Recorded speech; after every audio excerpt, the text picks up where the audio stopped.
Bonjour, comment gérer efficacement les périodes d'incertitude et de doute que vit l'entrepreneur? Dans cette vidéo, je vais vous expliquer en détail les états crash et coach et leurs conséquences respectives sur votre morale, sur votre état d'esprit d'entrepreneur. Pourquoi pratiquer au quotidien l'état coach et quels sont les nombreux avantages de cette routine? Quelles sont les différentes étapes et leurs utilités? La prochaine vidéo, je vous guiderai vers un état coach pour une bonne pratique quotidienne. La troisième étape constituera à vous amener de l'état de tension contre-productif pour vous, le crash, à un état de sérénité et de générativité, les processus de créativité, en le transformant en espace de solution. Car si vous n'êtes pas au maximum de vos capacités à cause d'un stress, plus ou moins important, vous risquez d'être paralysé, de faire de mauvais choix et d'être moins performant. Les conséquences peuvent impacter très fortement votre activité, votre business. Les autres conséquences des périodes de stress qui durent, c'est l'effet négatif sur votre morale, sur votre confiance, sur votre estime de vous et même sur votre santé, car vous consommez beaucoup d'énergie et il vous faudra beaucoup de temps pour retrouver tout votre punch. Nous allons voir comment y remédier et même anticiper tout cela. En tout premier lieu, il sera très important de comprendre l'état coach car c'est lui qui agit sur le positif, sur le mental. Il agira aussi d'une manière très positive sur vous et sur tout votre environnement. Le but ici sera de s'entraîner, être efficace en toutes circonstances. En deux, vous allez aussi prendre le temps de bien comprendre l'état crash et ses effets négatifs. Notre but sera d'apprendre à en tirer parti et de transformer ces situations de stress en espace de solution. Donc, aller bien au-delà d'une simple gestion du stress. Une approche très puissante et innovante qui sera à votre disposition. Et la bonne nouvelle, c'est qu'il ne vous faudra pas des années de pratique pour obtenir des résultats. Les états coach vous permettront après coup de transformer tous les états émotionnels négatifs, vos crashs, pour vous faire gagner du temps et beaucoup de sérénité, pour vous aider efficacement dans vos prises de décision. Rien que pour cela, c'est génial. L'état coach est donc la première étape pour être en pleine possession de ses moyens et le prérequis indispensable pour transformer les états crash et aussi pour trouver en état de générativité les processus de créativité. Qu'est-ce qu'un état coach? L'état coach est un acronyme mnémotechnique qui n'a rien à voir avec le coaching, de 5 lettres et qui correspond à 5 étapes. J'ai découvert et appris cette technique lors de mes années de formation de formateur en intelligence collective avec Robert Dills, méthode qu'il a créée et que j'ai améliorée au fil du temps. Car le cognitif, lui, n'est pas forcément votre ami. Il ne vous voue pas que du bien. Et même souvent, il pose bien des problèmes, notamment en posant des dilemmes. Souvent, il ne propose qu'une seule alternative. C'est oui ou c'est non, c'est bien ou c'est mal, c'est vrai ou c'est faux, un choix binaire. Alors que la solution est souvent ailleurs. Vous allez apprendre à raisonner d'abord avec le corps avant de raisonner avec la tête. Prendre soin de vous pour être vraiment aux commandes de vos choix, pour être efficace, pour bien prendre soin de la tâche à accomplir par la suite. Voyons maintenant en détail la signification de ces 5 lettres. Premièrement, le C, c'est comme centrage, le centrage sur soi. Cela se passe physiquement au niveau de votre centre abdominal. C'est mettre toute son attention au niveau de votre ventre. Cela va permettre de développer notre capacité à être centré, présent, ici et maintenant. Développer notre conscience, et c'est être aussi centré en nous-mêmes et non être centré sur soi-même. Deuxièmement, O comme ouverture, cela se passe physiquement au niveau du cœur. C'est mettre toute son attention au niveau du cœur, du champ de la conscience et des possibles. On développe la capacité à donner autant qu'à recevoir. On se connecte au champ des possibles. Troisièmement, A comme alerte. Cela se passe physiquement au niveau de la tête. Il s'agira de mettre toute son attention au niveau de la tête en utilisant nos 5 sens pour mieux percevoir le monde qui nous entoure, la vue, l'ouïe, l'odorat, le goût, le toucher, être conscient et en alerte vis-à-vis de ce qui se passe autour de nous et en nous.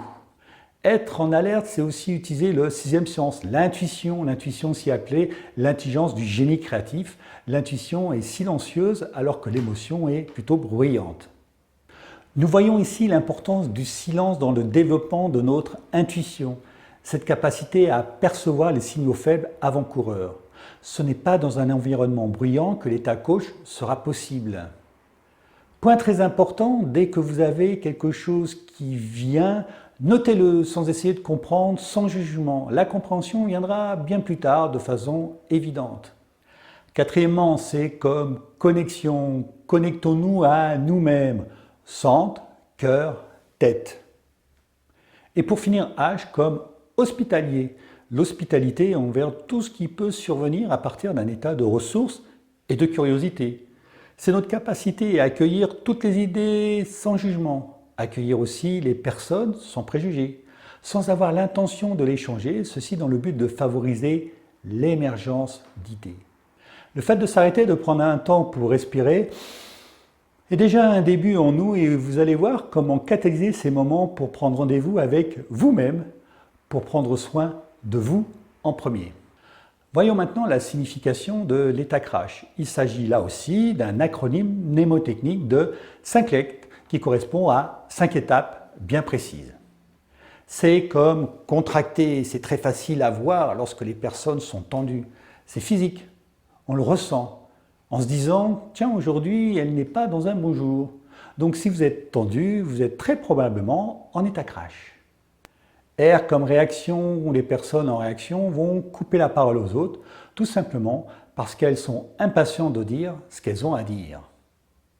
Elles sont concentrées sur ce qu'elles veulent dire. Leur ego n'a qu'une envie, c'est de s'exprimer. Cela se voit aussi. Regardez quand les gens paniquent, ils ont des réactions incontrôlées ou irrationnelles. A comme analyse paralysante. On est face ici le plus souvent à un dilemme. On est paralysé devant un choix à faire. C'est stressant et ça peut durer longtemps, plusieurs jours, plusieurs semaines, voire même plus. C'est la décision qui est impossible à prendre et c'est ce qui nous paralyse dans nos actions. Et quand la décision est prise, ce sera souvent la mauvaise, avec en plus beaucoup de temps perdu en inaction. Cela peut coûter très cher à l'entrepreneur. S comme séparation, c'est juste quand on a envie de tout laisser tomber sur un coup de tête. On se sépare des autres, on se sépare de ses choix et de ses valeurs, de son projet. H comme N, nous observons que notre intention dans ce cas sera de se venger. On a juste envie de régler nos comptes. Quant à l'intérêt pour quelque chose de plus grand que soi, il est totalement absent.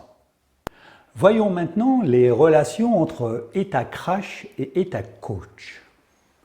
Premièrement, quand une personne est contractée, le C de crash, elle n'est pas centrée, elle est absente, elle n'est plus dans le moment présent. Elle vient avec ses soucis, ses préoccupations. Donc elle n'est pas au niveau du C de l'état coach. C'est essentiel et très important d'être centré, présent, car c'est uniquement dans la présence que nous pensons, nous ressentons, nous agissons, nous percevons et nous pouvons être vraiment concentrés. Bref, nous vivons. Deuxièmement, quand une personne réagit, le R de crash, elle est fermée sur elle-même et c'est son écho qui la contrôle, qui la dirige et non l'inverse. Elle est donc fermée, pas du tout ouverte comme le nécessite l'état coach. Ce sont donc nos pensées qui nous pilotent et non le contraire. Troisièmement, quand une personne est en analyse paralysante, elle utilise uniquement son cognitif, la fonction rationnelle pour réfléchir.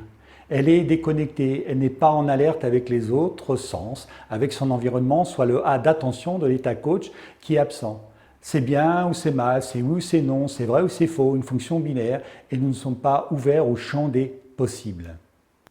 Quatrièmement, quand une personne est séparée ou envie de partir, elle n'est plus connectée à elle, à ses intentions, au projet, à la raison d'être.